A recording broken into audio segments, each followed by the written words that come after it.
Breaking updates have just surfaced. Shocking evidence has emerged regarding the mysterious car that moved Yu Menglong's body out of Beijing's 798 museum. For weeks, the public has been consumed by rumors, CCTV leaks, and unanswered questions. But tonight, the truth has finally started to surface. Investigators have traced the exact vehicle involved, and what they found inside will change everything you thought you knew about this case. Stay with me until the end, because the deeper we dig, the darker it gets. It began as a quiet morning in Beijing's art district, where the 798 museum had reopened its doors after days of closure. The air was heavy with silence, broken only by the sound of distant footsteps echoing through the concrete halls.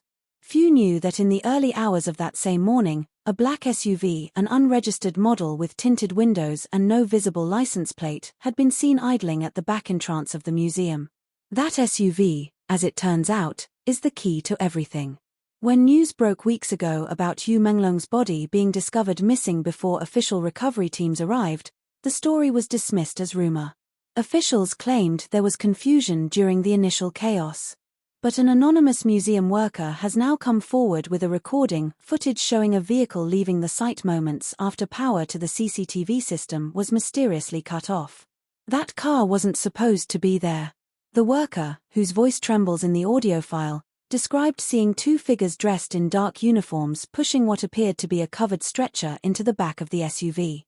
He hid behind a pillar, his phone camera capturing fragments of movement before he fled. "I thought they were medics," he whispered in the recording. "But they weren't wearing hospital tags. Their faces were covered. And there was no ambulance anywhere near the site." When investigators finally retrieved the full security footage from a nearby parking lot, the scene grew even stranger. The SUV took a route that bypassed all main roads, cutting through industrial lanes, past shuttered warehouses, and vanishing into a restricted area near Chaoyang district. 4 days, nobody could trace it until digital forensics experts uncovered a trail through traffic monitoring systems. The black SUV was later identified as a 2021 Hongqi HS7, a luxury model often used by government officials. But here's where the story explodes into chaos. The registered owner of that exact vehicle was a name that stunned everyone: Zhao Weiren, a logistics contractor who once worked with the museum's event division. Zhao had resigned 2 months prior to the incident, citing mental exhaustion. His resignation was never processed, and he disappeared from public records shortly after. Police were unable to locate him until last week. Zhao's abandoned car was discovered in an underground parking facility on the outskirts of Beijing. The smell of chemicals filled the air, and investigators noticed faint red stains along the trunk lining. Forensics confirmed it, traces of blood. It didn't take long before whispers began circulating that the car had been used to move Yu Menglong's body from the museum to an unknown location. But the biggest question still remained: who ordered it, and why? Investigators obtained Zhao's last phone records. His final calls were to an encrypted number registered under a foreign communications company. Experts now believe that Zhao wasn't working alone. The communication logs revealed coded phrases like Project Nightfall, transfer complete, and clear frame within 6 minutes. It was like reading fragments of a script written for a covert operation. Meanwhile, social media in China began to buzz with unverified claims. A user from Weibo, known only as @SilverShadow, posted a cryptic message: "The car that left the 798 museum was seen again near the abandoned Jinghu Tunnel. Check the time, 4:17 a.m. The post was deleted within hours, but screenshots went viral. A journalist from the Beijing Times followed that lead and visited the tunnel. What she found was chilling: a section of the tunnel floor still damp, with tire marks matching the SUV's tread pattern.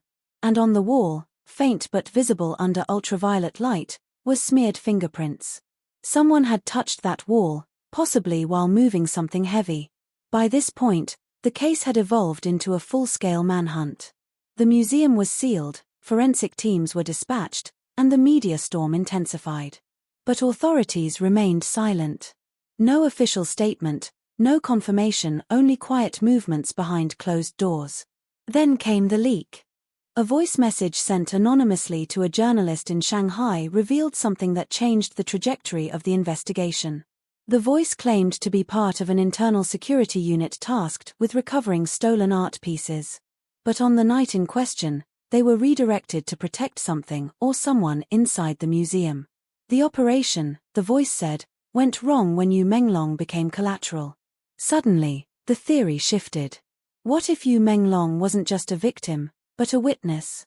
What if he had seen or recorded something that someone powerful didn't want revealed? Digging deeper, investigators uncovered that Menglong had been documenting a private exhibition involving rare artifacts that hadn't been cleared for public display. Rumors say one of the pieces had connections to an ongoing corruption probe involving elite art investors. And Menglong, being outspoken and curious, might have taken photos that could expose the entire ring. The night before his death, he had sent a message to a close friend: "Something isn't right here. If anything happens, check my drive." That message was sent at 9:46 p.m. By 10:30 p.m., his phone signal vanished. When the team recovered his cloud storage, they found encrypted image files, blurred shots of a group of men in suits inside the museum's restricted hall. One of them, according to facial recognition matches, was none other than Li Cheng, a senior curator known for his influence and deep government ties. Li has since disappeared from public view. By the time this information reached the public, the car had become a national obsession. The phrase "black SUV" at 798 trended across social media, with users dissecting every frame of leaked footage. Amateur analysts used AI filters to enhance the reflection on the museum's glass door, identifying the partial plate number 96, enough to confirm the vehicle's authenticity. Days later, the Ministry of Security announced that the vehicle had been located, but what they didn't reveal publicly was that it had been burned. The entire frame was found in a remote field outside Beijing, completely torched. But here's the twist: investigators found something inside that the fire couldn't destroy: a metal drive case, protected by industrial coating. When opened, it contained fragments of a hard drive.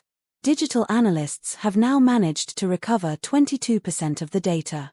Among the recovered files are partial GPS logs showing multiple stops between 3:20 a.m. and 5:10 a.m., indicating the SUV made 3 separate drop-offs before it vanished.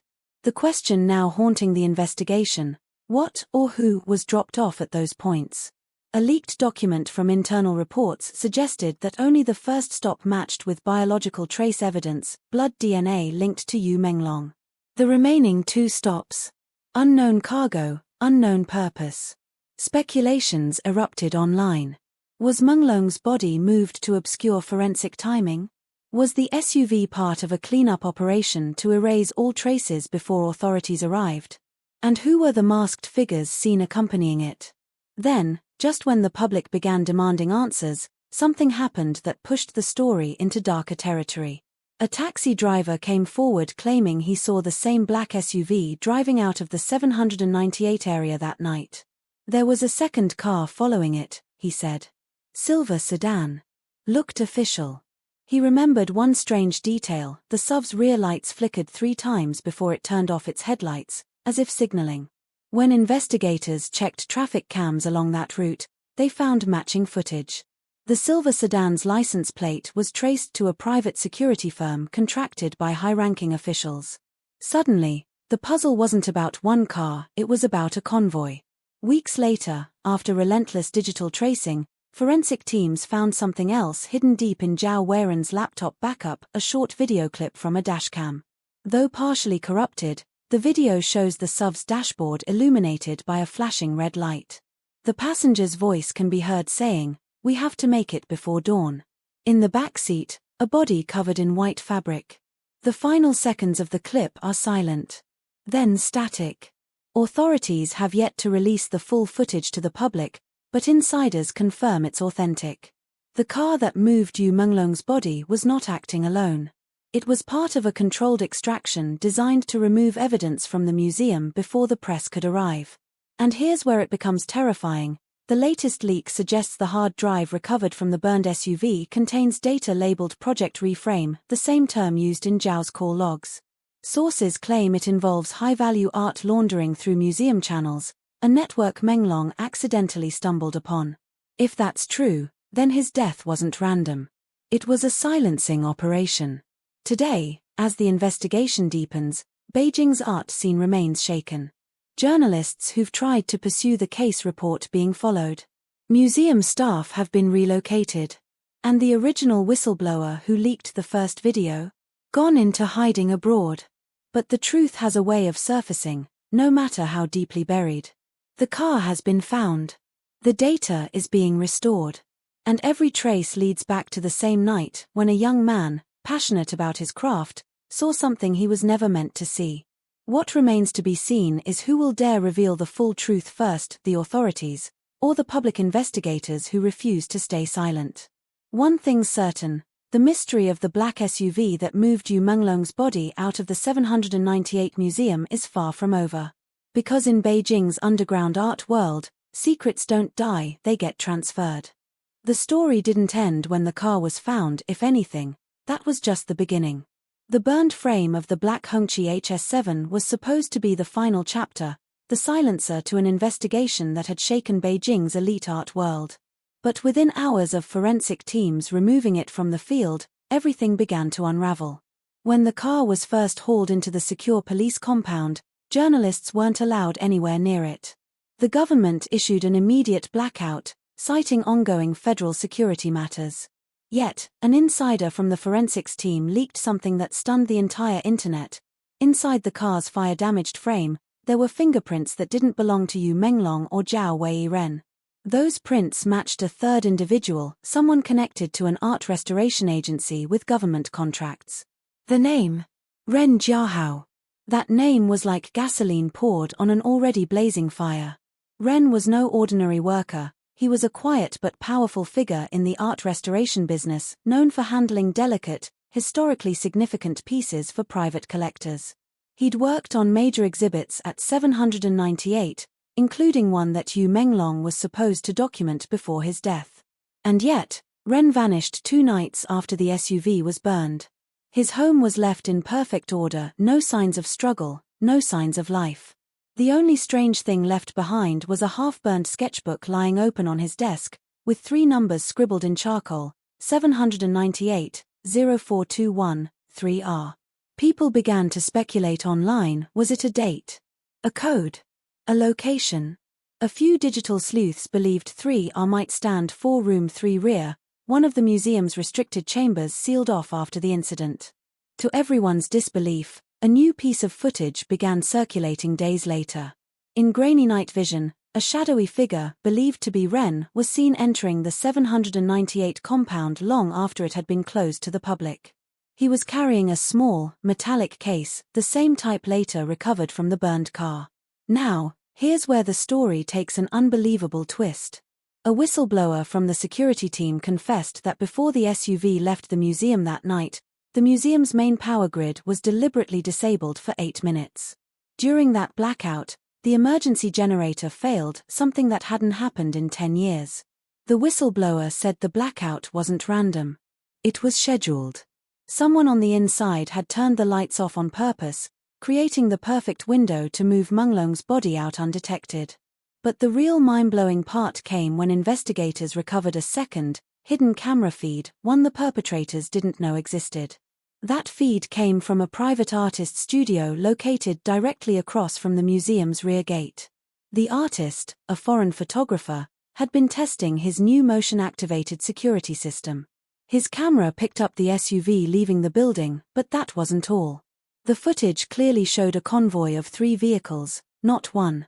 The black SUV led the way, followed by a silver sedan and a small white van with covered license plates.